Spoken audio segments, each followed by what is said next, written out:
Let us pray in the name of the Father, and of the Son, and of the Holy Spirit. Amen.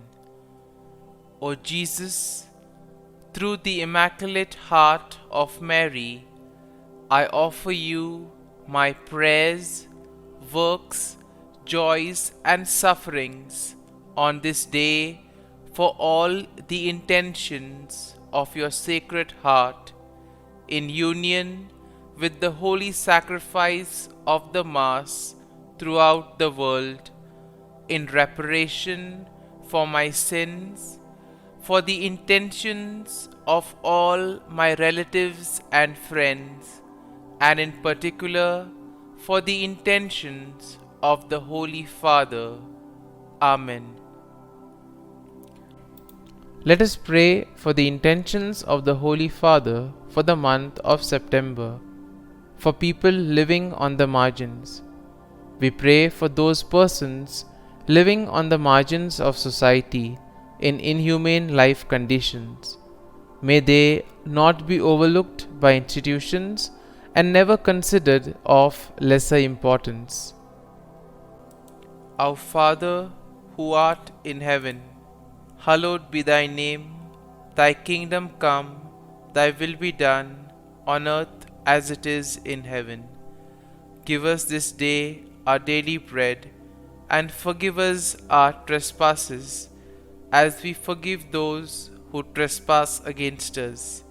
And lead us not into temptation, but deliver us from evil. Amen. Hail Mary, full of grace, the Lord is with you. Blessed are you amongst women, and blessed is the fruit of thy womb, Jesus. Holy Mary, Mother of God, pray for us sinners, now and at the hour of our death. Amen. Glory be to the Father, and to the Son, and to the Holy Spirit, as it was in the beginning, is now, and ever shall be, world without end. Amen. My dear friends, as we enter in the presence of the Lord, as we have decided to spend this time with the Lord this morning, let us begin by thanking the Lord for all the good things, for all the blessings, all the graces that He has given us all through our life. But sometimes we see that because of our busy schedule, or because of the activities that we are involved in, we sometimes fail to recognize all these graces that the Lord has given us. And therefore, today, in a very special way, let us recognize those graces. Some of these blessings, which may appear to be quite small, quite insignificant, nonetheless we see play a very significant role in our lives. And therefore, let us close our eyes at this moment and let us praise the Lord. Let us thank Him for the gift of this day. He has woken us up this morning. He has given us good health of mind and body. He has protected us all through the night. And for this, Lord, we thank you. Lord, we also thank you for the various gifts, the various talents that you have given us. Talents which we may use for the benefit of others, or which we may use to grow and become better individuals. Lord, we also thank you for the gift of people in our lives. We thank you for our family members, friends, relatives, near and dear ones, and all those who play a very important role in our lives. On many occasions, we have seen that it is because of the hard work, dedication of these individuals that we have developed and we have grown in our lives. And therefore, Lord, we thank you for these people, for these individuals who have dedicated their time and effort and have helped us become better individuals. We also thank you, Lord, for the opportunities that you have given us. We also thank you for the experiences. There have been good experiences which we would want to cherish and remember always. But there have always been also the experiences that have taught us many things. And therefore, Lord, we thank you for all these not so good, not so pleasant experiences, because they too have helped us to grow in various ways. And Lord, we also thank you for all the good things and the blessings that you continue to shower on us at every moment of our lives. Lord, you have always kept us in your love. At every moment, your gaze is upon us. You are there, constantly guiding and protecting us. And therefore, Lord, for this, we thank you, we praise you, and we glorify you. And Lord, as we gather together in worship to offer this morning offering, we pray that this day may be a day of joy and blessings in your name. That whatever we do today, you may be there to guide us and protect us. And therefore, my dear friends, today we shall reflect and meditate on Psalm 54. And as usual, we shall have a general overview of the psalm, and then we shall go into the details. Now, Psalm 54 is a prayer of lament that is written by David. And here he is asking for God's help and protection against his enemies. Now, the psalm is structured in three parts. First, we have an introductory plea for God's help, which can be found in verses 1 and 3.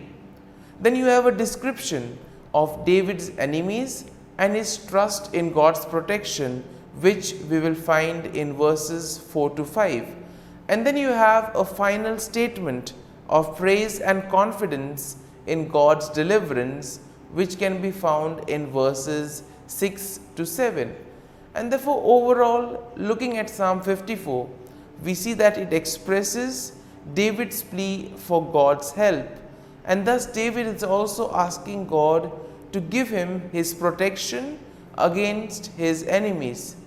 And here we can also see the trust that David has in God's faithfulness and protection.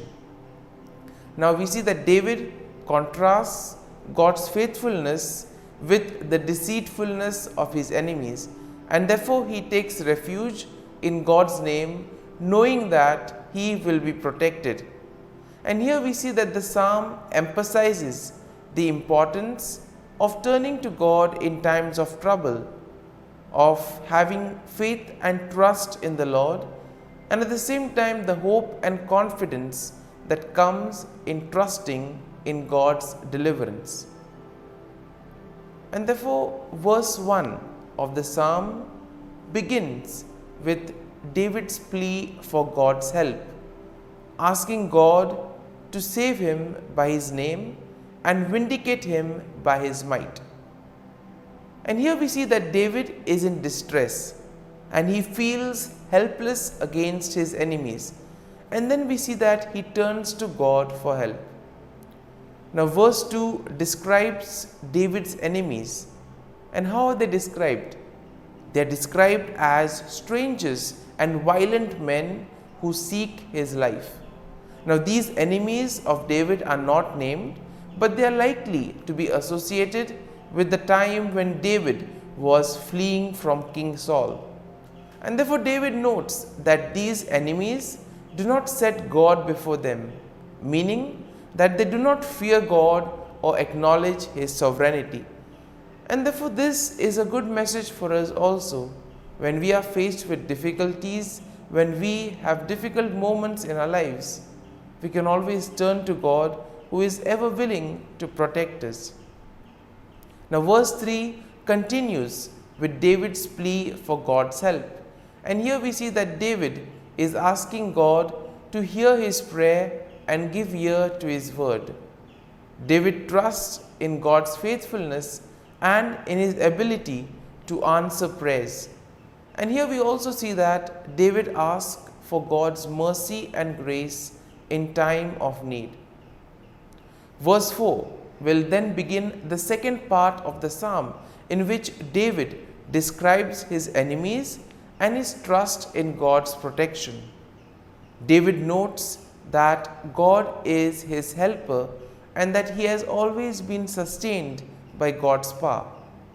Now David will contrast God's faithfulness with the deceitfulness of his enemies.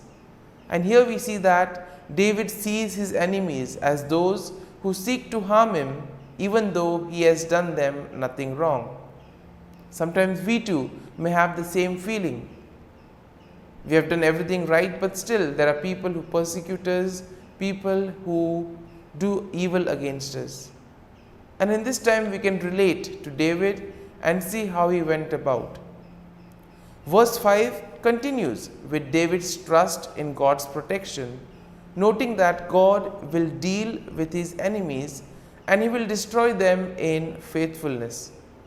David trusts in God's deliverance and takes refuge in his name, knowing that God will protect him from his enemies.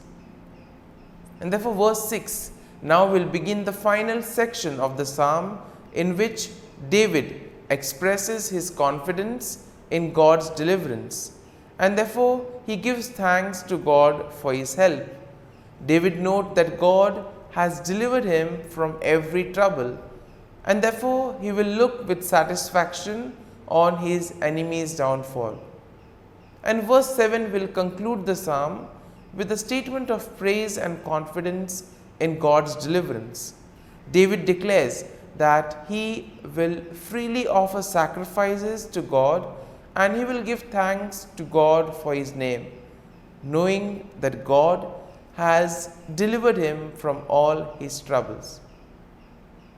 And therefore, my dear friends, as we reflect on Psalm 54, as we allow the psalm to sink in, to take root in us, let us now focus our attention on a particular thought or a particular verse that would have touched us.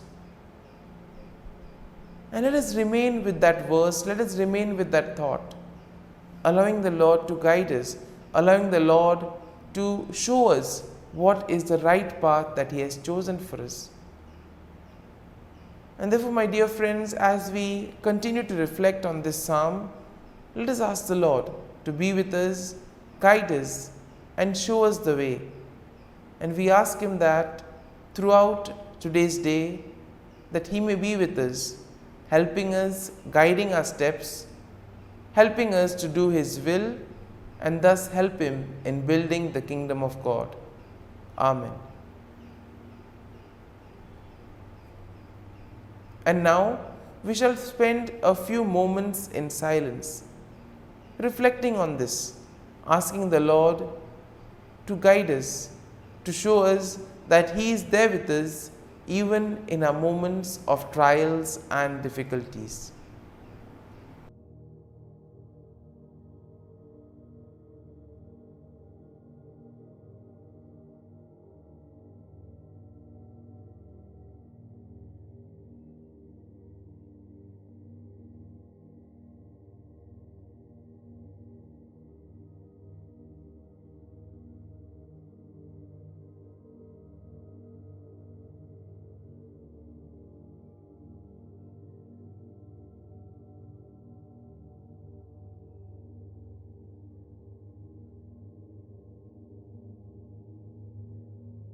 Prayer to Saint Michael the Archangel for protection.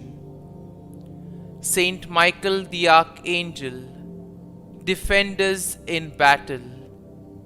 Be our defense against the wickedness and snares of the devil. May God rebuke him, we humbly pray. And do thou, O Prince of the heavenly hosts, by the power of God, thrust into hell Satan and all the evil spirits who prowl about the world, seeking the ruin of souls. Amen. Act of Adoration. O Sacrament most holy, O Sacrament divine, all praise and all thanksgiving be every moment thine. Saint Gertrude Prayer for souls in purgatory. Eternal Father, I offer Thee the most precious blood of Thy divine Son, Jesus, in union with the masses said throughout the world today, for all the holy souls in purgatory, for sinners everywhere, for sinners in the universal church, those in my own home and within my family. Amen. May the divine assistance remain always with us, and may the souls of the faithful departed through the mercy of God rest in peace. Amen. Glory be to the Father, and to the Son, and to the Holy Spirit, as it was in the beginning, is now, and ever shall be, world without end. Amen.